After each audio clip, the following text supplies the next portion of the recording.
grab a drink, get comfy, and prepare to learn about the strange, the unusual, and the downright stupid things you didn't think that you needed to know about. I'm Kaila. And I'm Brooke. And this is Drunk in the Library.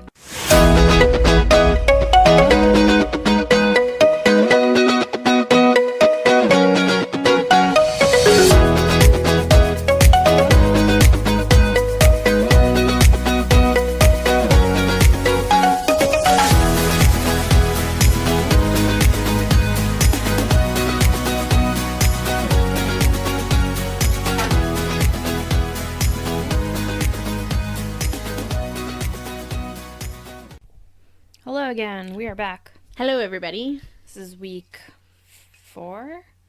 Yes. Because October's special and it gets 5, right? Mm-hmm. Okay. So week 4 of spooky things.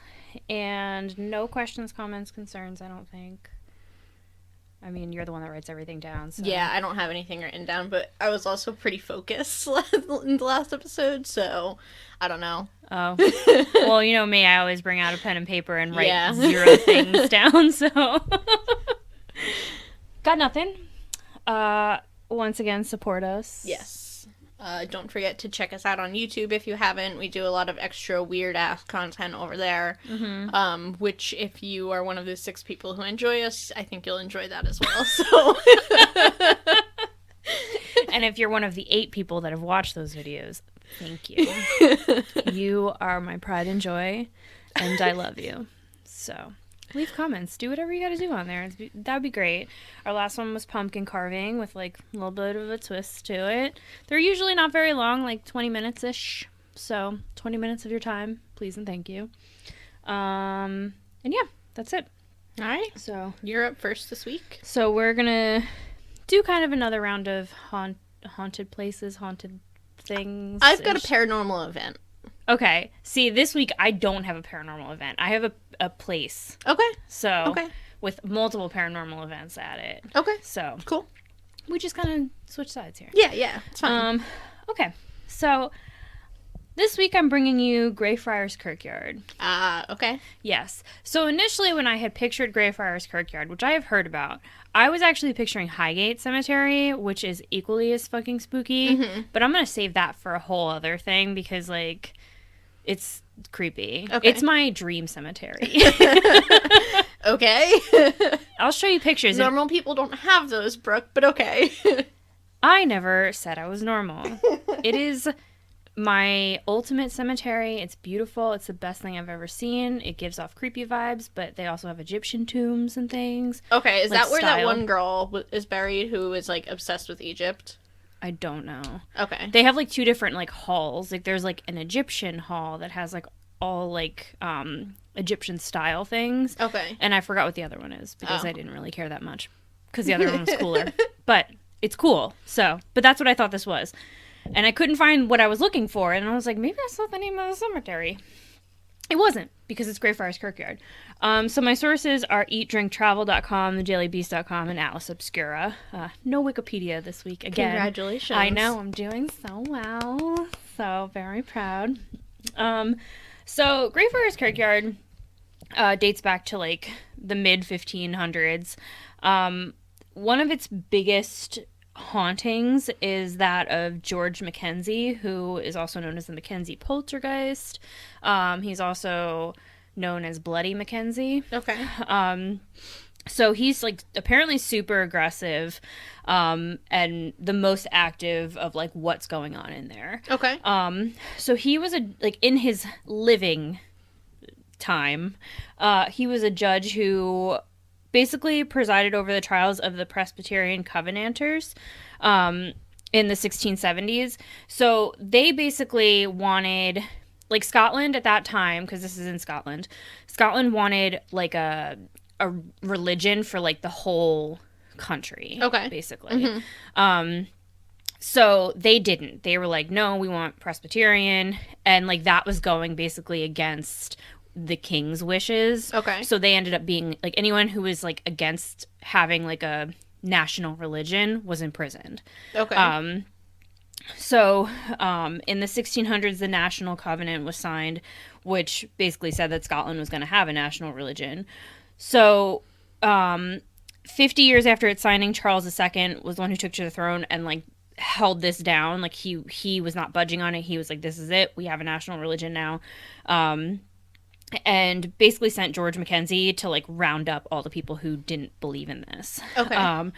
They were imprisoned at Greyfriars Kirkyard in, like, an area that's now known as the Covenanters Prison. Okay. I heard something behind us, and I don't know what that was. I don't see anything. I don't know if Barry's under the chair and didn't come out. Maybe. But, so that's part of, like, the actual, like, cemetery itself. Okay. It's, like, a whole separate section. So he basically, like, fucked them up pretty good in there. Like, that's why he got his nickname Bloody Mackenzie. Like, he just, like, gave zero shits about anybody. He... Hella torture? Yeah. A lot of torture. He was super brutal. There was, he imprisoned about 1,200 Covenanters. And they spent over 4 months, like, inside that little prison, basically awaiting trial. And this happened through, like, the winter, so a lot of them died. Oh, jeez. They were barely fed anything. So he was awful. Yeah. He was a really fucking shitty person. At one point, he was like, oh, shit, I forgot I have all those prisoners. I should go check on them. And then he's like, no way. So it was actually, like, described as, like, one of the world's first, like, concentration camps. Because that's exactly what it was. So, you know, eventually all those people ended up being, like, executed, or they died of, like, maltreatment or the cold or whatever. So there's a lot of death in there already. So Mackenzie ended up dying, obviously, like, shortly after all of this. And he, weirdly enough, ends up in a mausoleum in the prison. Like, not in the prison, but, like, in the same cemetery. Yeah. What a karmic happenstance. I don't know if he wanted it that way, though, or if, like... Whether or not he did, that's a karmic fucking circumstance. Like, hey, man, we're gonna bury you with all the shady things you did. Yeah, but, like, he might have wanted that. He might have been, like, maybe to, like, still fuck with people, you know? Maybe. So, you know, he's in this mausoleum, which is known as the Black Mausoleum. Okay. It's your standard looking mausoleum. It doesn't look any more ominous than anything else that we've seen. Okay. There was, like, a couple pictures, and even then I was like, which one is it? Like, none of these look like they're that spooky. Yeah. So there was no activity up until 1999. Wow. Nobody saw, heard, nothing. So in 1999, what happened was there was a homeless man that was, like, on the grounds looking for a place to sleep for the night. Okay. Ended up breaking into that specific tomb as, like, shelter. And upon walking in there, the ground collapsed underneath him. Okay. Probably because nobody's maintaining this. Right. And he fell into this pit, which contained bodies of plague victims, which were also buried underneath this dude's mausoleum. Oh, no. So he freaked out. Yeah, for and sure. Busted the fuck up out of there. And after that, all the activity started. So people think that, like, this guy going in there... Like, opened it, basically. Released the spirit of George Mackenzie. Which is... that is just, like, a fucking nightmare in and of itself. Like, think about that. Like, you fall through the floor into, like, a pit of decomposing bodies. Yeah. Of plague victims, no less. Yeah. And then you have to deal with the torment knowing that you potentially released George Mackenzie, one of the worst dudes of all time. Yeah. And now you've released an aggressive ghost. It's basically Hitler 1.0. Like, yeah. So... Congrats. You fucked up. So there's been a whole bunch of strange, like, events that have gone on that they link to George Mackenzie's ghost. A lot of times visitors have gotten, like, sick when they come upon it, like, when they're in the area of his mausoleum. They have bruises, scratches, bite marks, and burns that are found on them as well. Some of them even pass out. There is a statistic in here which is a lot. I will come upon it in a minute. So they think that most of the attacks occur near the Black Mausoleum as well as in the Covenanters prison. Okay. And there's also been 2 failed attempts at exorcism at Greyfriars. one of the exorcists ended up dying a week later after trying to exorcise this place of its Holy evils. Shit. Oh my God. Yeah, he died of a heart attack during a seance after he attempted to exorcise the poltergeist. But he said right before he passed that he feared that, like, his attempts to do that were just, like, aggravating it, and that was going to end up killing him. Wow. And then he died. Huh. So the attacks got so bad that, like, the city of Edinburgh, which is, like, where this is located in Edinburgh, Scotland, they had to close off part of the cemetery. So they closed off the Covenanters prison because that's where a lot of, like, this stuff was occurring. Okay. So you can't get in there without actually booking a tour. I was gonna say, don't they do tours of this? They do. Graveyard, though? Because I think the rest of the grounds are open for the most part, I'm pretty sure, during the day. Because I watched a video of, like, a guy, like, walking in there, like, it must have been, like, 4 a.m. Oh, jeez. Because he had come over from, like, one of the neighboring countries, took a train over there, and then he decided that's what he was going to do for the day. Just, like, explore haunted places in Scotland. Sure. There's plenty. But it was still dark when he went in there. And he walked right in. So, like, he just couldn't go into that area. So I don't know if that area is the only one that needs, like, a tour. Okay. I'm pretty sure. And I think, if I'm not mistaken, from what I was reading, unless I misinterpreted it, I think you can go in the Black Mausoleum too, but you also have to be part of a tour for that. You can't just walk on in. I do not want to go in. No. Mm-mm. I don't really want to go around. I feel like, I mean, I'm no stranger to walking around a good cemetery. This is one cemetery I do not want to walk around. I don't mind the cemetery itself, but, like, those 2 areas, no thank you. Yeah, I'm not interested. No. So, as I said, they closed off the Covenanters prison from the public. They only allow visits via, like, ghost walk or tour.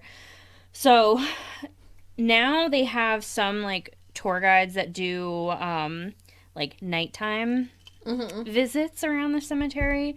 And they've reported a lot of weird stuff happening. Yeah, I bet. So, they said that they also had, like, bruises, scratches, burns, and broken bones. Like, one tour guide I was reading, I don't know if I put it in here, she broke 2 of her fingers. And then there was, like, another one, I think he broke his arm, and he was like, you know what, I'm not doing this anymore. Yeah, that's probably fair. I'm fucking done. No thanks. Yeah. A lot of people report noises in the graveyard and said that they felt nauseous, as we said, walking near his mausoleum. They also said that they think that he has the ability to leave the graveyard and attach himself to people. And this, like, it's really weird how this looks because it backs up to, like, housing. Okay. Like, could you imagine looking out your fucking back? And there's George Mackenzie's mausoleum. No thanks. Right from your bedroom window? Mm-mm. I'm good. So they said that, like, they were getting attacked in their homes or weird things were happening after they had visited the cemetery.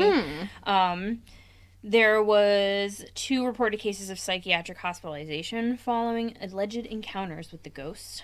And the people who this happened to said that they thought it was the result of George Mackenzie's ghost. Interesting. Yeah.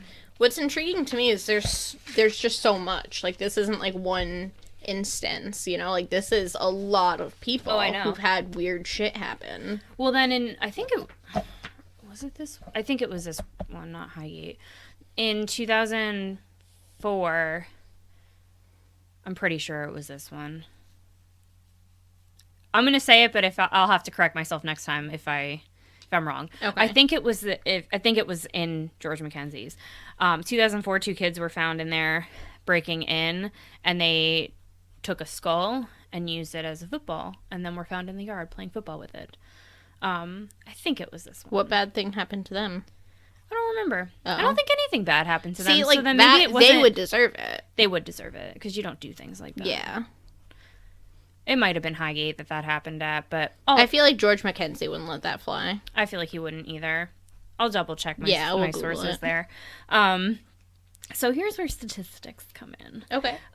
So there has been 450 documented attacks. Okay. 140 people have also, like, collapsed upon coming up on that tour. So of those 400, 150 have collapsed. Yeah. That's a quarter. That's a lot. That's a lot. Yeah. It's an unnerving amount. And when you go in, they give you a warning that says, like, there's been a lot of stuff here, and, like, we are not to be held responsible for what happens. Like, yeah, sure. Be respectful. Don't stir the pot. Like they warn you. They take it serious. Yeah, they do. They take it very seriously. So then, let's see. So other things that have gone on there, or, like, explanations for stuff that have gone on there, is that in the 1800s, the University of Edinburgh, the medical studies program, like, was flourishing, but they needed bodies to practice on. Okay. So they were taking them, as one does, out of the cemetery. Yeah. So there was kind of, like, a trade, like a weird underground trade going on. So the cemetery was, like, very prone to, like, body snatchers and grave robbers and all of them. So they ended up having to, like, lock it up. But that didn't stop people from, like, breaking into it and, like, going back in and taking bodies, which is awful. I can't imagine digging somebody up. Nah, I'm good. Yeah. So, like, a lot of the graves that you see in there, like, a lot of the pictures showed it too, everything is caged in. Because they had to lock everything up. Well, a lot of cemeteries, like, over in Europe are like that because, A, they were worried about vampires, and B, because body snatchers were, like, a problem. Yeah, so they, like, it doesn't look like a normal cemetery because everything has these giant metal cages on it. Or, like, you're walking into, like, what looks like a room, but it doesn't have, like, a roof to it. It's just, like, a square block and then, like, a cage in the front of it. Okay. So then you can go almost like a little mausoleum, just without a roof. Yes. I kind of love that, like, aesthetic. Like an open mausoleum? Yeah, like, I'm not trapped in here or anything. I like could float out the top, but, like, it's still a building. I thought you meant as, like, a human. Like, oh, I can unlock it and go spend some time in there. No, I meant as a ghost. Okay. We're not on the same page here, but okay. Weird. And then another interesting note too. Oh, this cemetery too is, like, huge with a lot of people who were buried alive there. Okay. And they can, like, prove that. So this was one of, like, the first places where people got buried with, like, a bell so that they can ring it if they were still alive. It happened. Clearly it didn't really work because they found that upon exhuming a lot of these bodies, they were alive when they were buried. So that's awful, and that would make me an angry spirit. So yeah. I think I read or heard, I think it was on Box of Oddities the other day, like 180 people or something were buried alive a year and, like, remained buried. That's one of my biggest fears. Yeah. That's fucking terrifying. Luckily, we have much better medicine and can determine whether or not somebody is dead now much better than they could then. But yeah, still. And I like to think, too, that the burial rate has gone down. Yeah. With, like, cremation being a viable option. Yeah. Well, that would be worse, being cremated alive. Okay. At least it's over fast with that one. Or faster. Like, I don't want to wake up in a box and then have to scream for 7 hours until I, like, literally die trapped in there. What's that one movie where that happens? I don't remember. I think it's called, like, 27 Hours. I don't know. I think, and I'm gonna have to fact check this. I want to say Ryan Reynolds is in it. I know what you're talking about, and Ryan Reynolds is in it, but I don't know if it's called 27 Hours. I know which one you're talking about. Yeah. I couldn't watch it, I don't think. Oh, I couldn't watch that either. That was when, like, a bunch of those movies that were just, like, psychological like that were coming out. Yeah, I think it came out around the same time. There was, like, a Jessica Alba movie. Yeah. Where, like, she was awake during surgery or something, and they were doing awful things to her. Yeah, I feel like it came around that time. And then and that one with James Franco where he had to cut off his own arm. That's 127 hours. Okay, maybe that's what I'm thinking. I couldn't finish that movie. Oh, I've never watched it, and I won't. I started it, and I was like, no, thank you. I'm good. Yeah. I don't want to watch a dude trapped in a fucking rock face. No, thank you. Too much anxiety. Yep. So then to finish this up, there's just, like, a fun little fact, I guess. Sure. So one of the worst human beings ever got some inspiration from Greyfriars. J.K. Rowling took a lot of her... Yeah, that bitch. Fucking hate her so much. She took a lot of her Harry Potter inspiration from there. There is a grave that it has a Tom Riddle in it. There's also a family plot with Potters. Interesting. Yeah, there's a couple different graves that have different, like, Harry Potter Kinda characters. like Harry Potter really references yeah, that. Well, because it's like one of the things that I found said the cemetery is also just steps from the now landmark Elephant House Cafe where J.K. Rowling first scribbled the lines of Harry Potter. So the cemetery is also said to, like, provide the inspiration for Godric's Hollow. Okay. Isn't there also a ghost in Hogwarts named called the Grey Friar? The Fat Friar. Fat Friar. Yeah. But I mean, I don't like looking at pictures of it. It doesn't remind me anything really of Godric's Hollow. The Bloody Baron could also be based on That's true. Mackenzie. Yeah. Apparently she drew a lot of inspiration from it, which it's like, I guess it's hard not to because it's right there and it does look a little foreboding, but it didn't like it to me. It doesn't look any more creepy than any other cemetery. Yeah. Like, we've walked through some magnificent ones. We have, like, yes. That one didn't really creep me out as much. Yeah. Like, the story of it creeps me out, but the aesthetic of it doesn't. So, that's where I feel about Highgate. Highgate is creepy as fuck. Yeah, Highgate that's a fucking cemetery. It's a cemetery. Yeah. I think that Lore did an episode on Highgate. Or a podcast that you and I have both listened to did an episode on Highgate. Astonishing Legends did one on Grey Friars. No, somebody definitely did an episode on Highgate. I know, too, they we'll had to talk about that when we talk about that cemetery. Yeah. Because we both know about it. Where else are both of us learning about cemeteries? No, I know. Well, that's how I couldn't have found that anywhere else. I got it from somewhere, so. So that's all I have for you on Greyfriars Kirkyard. Okay, cool. We will be back right after this break. Yes. Okay, we're back. All right. So I have something relatively well known today. I'm sure it's something that you've at least heard about, if not, like, listened to another podcast about or something. Okay. But I'm just going to go right into it. Do it. My sources are history.com, beoutdoors.org, and Wikipedia.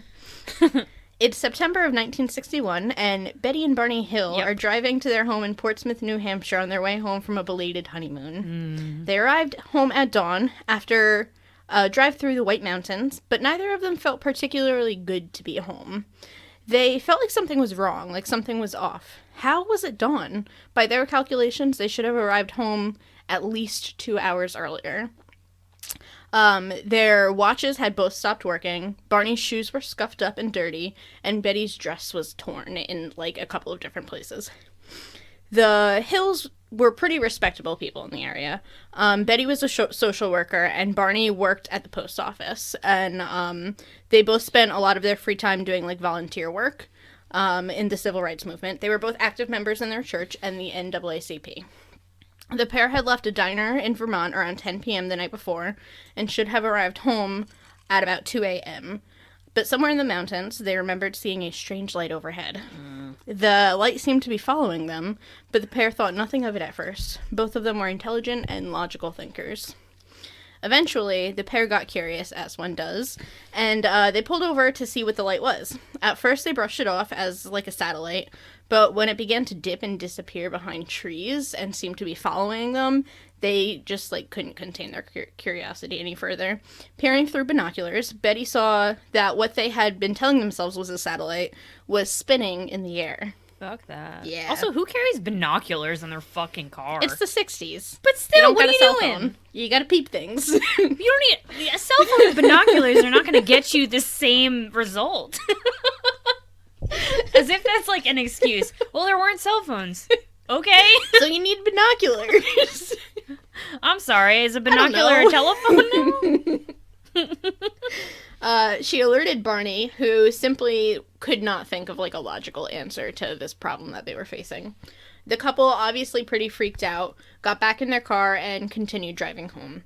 I imagine that they were probably, like, pretty nervous at this point, like, constantly checking behind them. I'd be pooping my pants, like. Yeah, I would too. The saucer seemed to be following them, and the silence between the two was probably deafening, neither of them having any idea what to say to make the situation feel any better. I would be the opposite. I'd be like, just talk to me about anything. I don't care. Please just talk to me. I'd be like, no words. No words. Finally, when they reached Route 3 in Lincoln, the craft was hovering a mere 100 feet over their car. Barney, absolutely sick of this shit, pulled out his handgun and got out of the car. I'm gonna shoot some aliens.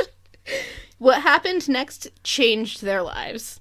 Barney says he saw the craft as big as a jet but flat like a pancake. Inside it, they could pretty clearly see beings in gray uniforms looking down at them.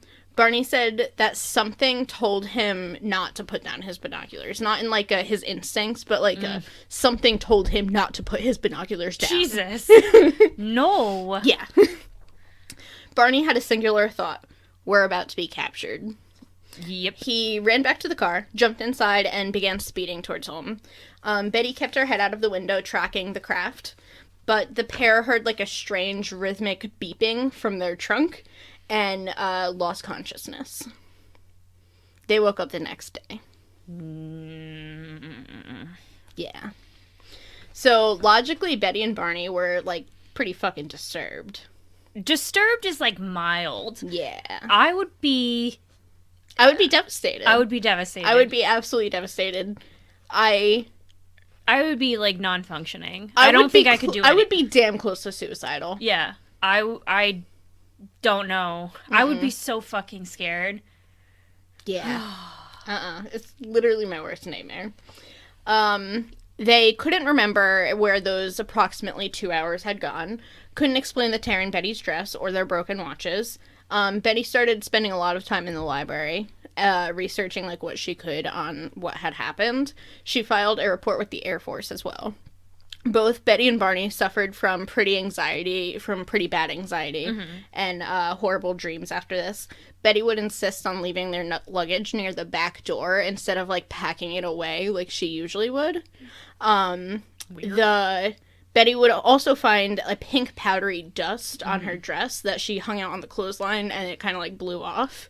But then she toyed with the idea of, like, throwing the dress out. She threw it out, then she pulled it back out, then she threw it out again, then she hung it up in her closet, and then it just kind of, like, hung in her closet for a long time. She did eventually, it got analyzed, like, 5 different times for, like... It's in a museum now, I think. It is, yeah. For, like, some sort of substance. But I don't know that anything was ever, like, I don't think they found anything, yeah. If I'm not mistaken. The pair would try to piece together what had happened to them, but the time felt, like, fragmented and kind of dreamy. Like, they could get snippets of driving down the road to get home, but, like, it was just snippets. They weren't able to piece it together coherently. They found shiny concentric circles in the trunk of their car that had not been there the day prior to the incident. Curious, they would try playing with, like, a compass near these circles, and when it got close to it would whirl and, like, move rapidly, and then as they backed the compass away, it would return to normal. What the fuck? Yeah. Betty's report with the Air Force got them an interview with Major Paul Henderson. He told them that they had probably mislabeled the planet Jupiter. Yep, the planet Jupiter came down from space to abduct you. In his very weak defense, Betty had withheld a lot of the details because she didn't want to seem crazy. So I don't know if maybe she was just like, we saw something in the sky, and he was like, yeah, it was Jupiter. But, like, she didn't mention the time loss or the gray beings or anything. God. What he originally labeled as Jupiter would go on to change in the report, being called an optical condition, an inversion, and later, insufficient data. Of course, it's insufficient data. It's always insufficient data. Like the military, yeah. The report was then forwarded to Project Blue Book, which is like a UFO research project. Betty also wrote a letter to Major Donald Kehoe, who was a retired Marine Corps vet who had written a book on UFOs. In the letter, Betty had held nothing back this time. She was like, I'm not fucking around here. I'm just going to tell you everything. If you want to call me crazy, then so be it. Sure, it's at the end. P.S. It's not Jupiter. The letter was then sent to Walter Webb, who was a Boston member of the NICAP, which stands for National Investigations Committee of Aerial Phenomena, or NICAP for short. How do we get on that commission? Like, I don't know, but I'd love to. That'd be so fun. That's a job I'd be proud to tell people I do. Right? I'm a member of NICAP. And they're like, what's that? And you're like, I investigate aliens. And Webb came to the Hills residence and did a 6-hour interview with them both. Mm-hmm. Both of them told their story, Barney insisting that it felt like there was, like, some sort of, like, mental block that was preventing him from, like, grasping these memories, basically. Mm-hmm. Webb suggested that they seek like, hypnotherapy mm-hmm. to see if that could, like, pull any of these memories out, basically. 10 days after the original incident, Betty began having incredibly vivid and disturbing dreams. These dreams lasted exactly 5 nights in a row, and then they never, ever came back. She had 5 really vivid dreams every night in a row, and then it completely stopped. But they were, like, the kind of dream that, like, stuck with her through the day. It really, like, consumed her while it was going on. Okay. In the first, she and Barney encountered a roadblock, and their car was surrounded by men. She was then forced to walk through a forest at nighttime, flanked by 2 smaller-than-average people, basically, is how she described them. Barney was behind her, and she called to him, but he seemed to be in, like, some sort of, like, a trance-like state. Okay. State, not steak. Trans like steak. That's how I like my steak. Trans like. The men stood somewhere between 5 foot and 5'4". They wore blue uniforms and looked nearly human. Ugh. I hate the description of nearly human. So do I. They had dark hair, dark eyes, prominent noses, and grayish skin. Gross. The pair was then marched into a craft and separated. Betty protested, but was told by someone she called the leader that exams would take longer if they were together. I hate a lot of what's about to happen. I feel it. I know. They were taken to separate rooms, and Betty found herself face-to-face with a new man she referred to as the examiner. Nope. She said the examiner had a calm demeanor and spoke English, but that his English was not as good as the leader's. Betty was examined. A piece of hair was trimmed from her head. Fingernail clippings were taken. Blah, blah, blah. They, like, scraped the bottom of her feet for, like, skin cells. Mm-hmm. The examiner then inserted a long needle into her navel. Nope. At which she cried out, and the examiner waved a hand in front of her face, making the pain go away. Mm-mm. I almost hate the pain going away more than I hate the idea of the pain. My brain right now is just, like I don't know if it's trying to figure out what is okay in this scenario. Like, if my brain is like, there's aliens, or if my brain is like, magic exists. You know what I mean? Like, he waved a hand and then it was all gone, and I'm like, magic. Is he a magic alien? I don't like that. They're 2 separate spectrums here. I don't know. I think they're combined. Ugh. So then the examiner left the room, and she was just chatting with the leader, just friendly chats. He showed her a book with, like, some strange symbols in it, and told her that she could keep it. He showed her... Betty? Yeah. Oh. He showed her a map dotted with stars, and showed her where he came from. Then they were escorted off the craft. As they were leaving, a fight broke out between the beings, and they took the book from her, explaining that they did not want her to remember any of this. Which, like, it's a little sus to me. Yeah. It's a little sus. Once again, my brain's like, well, that's nice of them. And he's like, look at my home. Yeah, this he's like, where I live. I'd love to show you around my home sometime. Would you like to have this book? And, like, then the other alien's just like, fuck you, bro. Don't go telling her where the fuck we live. Yeah. He's like, I don't want her to remember any of this. Like, do they throw hands? Do they have weapons? Like, throw hands. Bro, you don't want to catch these paws. Yeah. I will kick your ass to another planet. I don't know. Like, I don't know. I have a lot of questions about aliens in this scenario. I don't have the answers for you. I'm so sorry. I know who has the answers, but I don't want them from that. I want them, but don't give them to me, please. So Betty and Barney were, like I said, both recommended to see a hypnotist. Mm-hmm. And Barney was eventually directed to Benjamin Simon, with whom they met for the first time on December 14th, 1963. Simon did not believe that the couple had been abducted by a UFO, but he did believe that they believed they had been. Well, that is the ultimate gaslighting. Like, it's like, well, I'm sorry you feel that way. Mm-hmm. Both underwent several sessions of hypnosis between January of 1964 and June of 1964, and he kept the pairs separate so that way they could not, like, feed off of each other's recollections. Mm-hmm. Barney's recalled memories were largely about the being's eyes. He said in multiple sessions that the eyes were haunting him. In his first session, he said, and this is a direct quote, "Oh, those eyes, they're there in my brain." And he also said, "All I see are these eyes. I'm not even afraid they're not connected to a body." Ew. I got chills. Whew. No, thank you. Barney said that he had kept his eyes closed for most of the exam, but that a cup of some sort was placed over his genitals, and he could tell that semen had been extracted, although he didn't have an orgasm.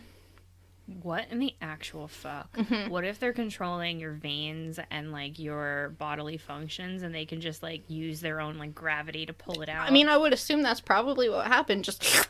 Yeah. Suck it right out of there. But then why couldn't they, like, if they were using some syringe to fucking poke at Betty's navel, why couldn't they just use their weird magical bodily function powers to suck whatever thing they needed to get out of there? I don't know, dude. But then Barney was probed in the way that we all fear being probed by aliens. No. Uh-huh. No. Yeah. No. Yep. And then he also said that they touched his back. He feels like they were, like, counting his vertebrae. Ew. Yeah, I don't love that either. I don't either. No. He said that when they spoke to him, it was with thought transference. I've heard this before. And it was not, like, spoken aloud. I don't love that either. I don't either, but I've heard that with a lot of, like, abduction stories. Yeah, me too. That, I mean, I feel like they probably don't actually know English. They probably just, like, translate it for you inside of your brain. I guess so. You know, like... Yeah. That's so fucking weird. I don't love it. This is a claim that Betty also backs up. He was escorted back to the car, and then they watched the craft leave together, recalling a light that seemed to hover in the road. Betty's recollections were relatively similar to the ones that she had had in her dreams. Mm-hmm. The biggest difference being the appearance of the beings. This freaks me out because it's literally her brain telling her, like, it's too scary for you to know what they actually looked like. We're gonna dream up something else. And what she pulled up in her recollections, this is like, it makes me tingle because I hate it so much. I know, I could see that. It's the gray aliens that we all, like... We all associate with aliens. And I hate it. I hate that so much. I hate that too. But, I mean, once again, it might be like one of those things where your brain is just like, you're not going to be able to fathom this. Yeah. So this is like your generic alien. I think that probably, I mean, I don't know. I mean, again, like, we're talking about a fucking alien abduction. How much of any of this is true? But I think that the reason all of the media depicts aliens as those grays is probably for a reason. Probably. Because they make my skin crawl. Because they're just... It's like... Because it's like humanoid. Like, it has the shape of a human, but it's like far from a human. Yeah. Like, if you had just shown me the outline of it, I'd be like, that's a human. But then you put the features on it, and I'm like, that's not. I don't know what that is. It's like that conundrum with the Polar Express where it's like too close to being human. Yes. That your brain has trouble interpreting it. Yeah. Betty became very emotional during her sessions, once even being woken by Simon because she was crying. So she was pretty convinced that she had been abducted. It was very emotional for her. I saw it on several sources that, like, the the needle into her navel was a pregnancy test, but I don't know how anybody would know that. Like, I feel like it was probably more like, I don't fucking know. What do I know? But why are they doing a pregnancy test? Why are they getting semen?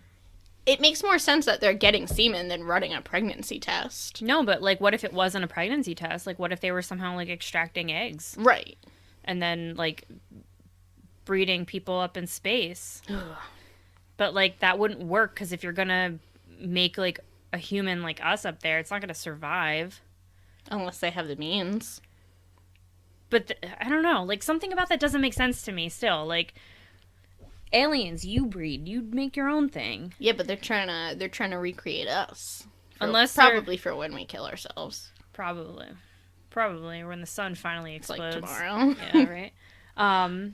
Or like, you know, maybe they're trying to get like his DNA to mix with a female alien and her DNA to mix hybrid. with a male alien. So there's hybrids among us. I hate it. I think there is. You've never seen a person where you're like, you don't belong here. You are not of this world. I have. No, I definitely have. I just don't want there to be. One of two things comes to mind when I see things like that. Either you're an alien or you're a time traveler. I think I've experienced a time traveler, but yes. Other than that, like, I think there's hybrids walking amongst us. I hope not. Yeah, I hope not too, but anyway, Simon concluded after their sessions that Barney's memories were most likely like coming from a fantasy based off of Betty's dreams. But even Barney, after the sessions, was convinced that he had been abducted. Who fantasizes about getting probed by an alien? I don't know. Who? I don't think that he means, like, fantasies, like, pleasant. I think he means that they were just, like, these vivid hallucinations based off of Betty's dreams. But either way, I don't think you could tell me a dream that would make me hallucinate that vividly. No. My own side of that story? No. And it's just, like, once again, you have two people that experienced this together. Yeah. And like, different, like, sections of it, but their stories line up. Yeah, like, the beginning and the end line up because they were together for them, but, like, the middle is, like, they experienced separate things. Yeah. So, like, I don't know. Like, who's the government to tell people that they didn't experience that, you know? Who is Simon? Yeah. Basically, after, that's pretty much their whole story. Yeah. The pair was sent into, like, mild fame after their story went public a couple months later. This abduction story is kind of, like, what set the tone for the abduction stories we know and love today. Theirs was kind of the first public one. Mm-hmm. Before this, it was kind of public thought that aliens were pretty friendly. They were, like, friendly little guys just coming to hang out with us. Can you imagine being that naive and believing that? No, I can't. But after this, it kind of, like, changed the whole alien mythology, and the world has never seen it the same way since. It was really just, like, a jumping off point for all of the UFO, alien, extraterrestrial media we know today, and a ton of TV shows and movies and podcasts and games have taken inspiration directly from The Hill story, including American Horror Story Season 2. Yeah. Yep, I knew that. Mm-hmm. It's an uncomfortable story. Yeah, I don't love it. I don't either. Mm-mm. It freaks me out a lot. Yeah, it's very unnerving. Yeah. And because it's so, like, they're such genuinely good, random people. Mm-hmm. I can't, like, believe that they would make this up. And that's the thing, like, what are they getting out of it by making it up? Right. Like, they were, like, quiet little citizens who were just, like, fighting the civil rights movement. Yeah. Like, and if she wanted to, she could have just, like, told the military everything right from the beginning when she, like, put in that report and didn't. So, like, I don't know. Like, it just doesn't... I think it's legit. I think that they were legitimately abducted. I think so, too. And that scares the shit out of me. Me, too. But then I think about, like, how... Like, I mean, you hear abduction stories, like... There's a lot of them. But, like, I wonder how many people have not told their story. Like, how many people out there believe that they've genuinely been abducted and have not said anything I'm about sure it? A lot of people have, because it's embarrassing, and it's hard to talk about, and a lot of people aren't going to believe you. Yeah. Or how many people have been abducted and not come back. Oh, a lot. Think of all the missing people, cases that never get solved. It's probably aliens. Some of them. Yeah. Some where they never find a body, never find any trace of anybody ever again. I hate it. I hate it too. Yeah. Which, like, it makes you think, like, nobody's safe. No. Nobody's fucking safe. Like, there is absolutely no reason that the hills stood out to the aliens. It could literally be anybody. Like, you and I could be driving home from somewhere. Yeah. And get abducted. Mm-hmm. And either be returned or not. Yeah. Yeah, they'd return us. We're annoying as hell. Oh, yeah, no one's going to keep Nobody me. wants us. Nobody's going to keep me. Oh, my God. I'd be the first thing I would do. I'd be like, are you guys going to feed me or what? Is there food aboard here? Because if not, I'm going to be a real bitch. Yeah. Yeah. They're going to be like, you know what? This was a mistake. They'd, like, insert a thing into my navel, and I'd be like, hey, buddy, buy me a drink first. Would be like, did you see this TikTok? You want to see a meme? We would do that TikTok where we get the heads on top of our heads and be the aliens. They'd be like, you know what? This isn't worth it. We're not even going to examine you girls. It's like, we've seen enough. We're good. Oh, Take yeah. that one to bottom of the barrel. Yeah. They're, like, whispering to their fucking superior. They're like, just take their names off the list. Never abduct them again. Ever. Leave them alone. We don't want those eggs. We don't want anything related to that. Which is fine. I will pride myself on being the most annoying human being if it means I do not get abducted by aliens. Yeah, that's fair. Just that 0.0001% chance. Yep. Is enough for me to be annoying as hell. Yep. If it betters my chances of not happening, absolutely. I'll do what it takes. Yeah, because honestly, if it happens, you better just have me committed, because I will never be okay ever again. No. I know that, like, alien invasions are, like, that's, like, your biggest threat. Yeah. So I always ask you, I know I ask you a lot of times where I'm like, would you rather have a zombie invasion or an alien invasion? And easy. Yeah. That's an easy one. Yeah. No, thank you.